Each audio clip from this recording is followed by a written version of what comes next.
सोलापूर महानगरपालिकेच्या निवडणुकीमध्ये प्रभाग क्रमांक 6 मध्ये भारतीय जनता पार्टीच्या उमेदवारांनी घवघवीत यश संपादन केले।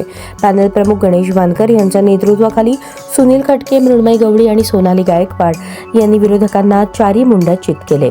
भाजपच्या या चारही उमेदवारांच्या विजयात महत्त्वपूर्ण असे योगदान दिल्याबद्दल पॅनल प्रमुख गणेश वानकर, सुनील खटके, मृण्मयी गवळी आणि सोनाली गायकवाड यांनी दक्षिण सोलापूरचे आमदार सुभाष देशमुख, अक्कलकोटचे आमदार सचिन कल्याण शेट्टी, सोलापूर शहर मध्य आमदार देवेंद्र कोठे आणि माजी आमदार व सोलापूर कृषी उत्पन्न बाजार समितीचे सभापती दिलीप माने, पाणी वीज तालीमचे संस्थापक चंद्रकांत वानकर यांना भेट देऊन कृतज्ञता व्यक्त केली।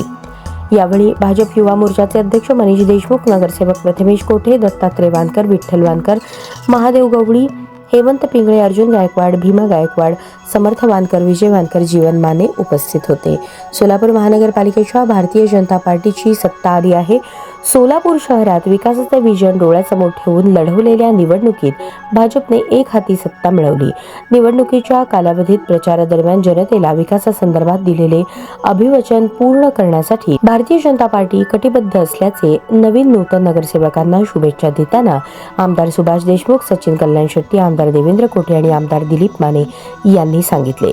भारतीय जनता पार्टीने केलेली कामे जनतेपर्यंत पोहोचवून घराघरात भारतीय जनता पार्टीचे विचार पोहोचवणार असल्याचे पॅनल प्रमुख नगरसेवक गणेश वानकर यांनी सांगितले।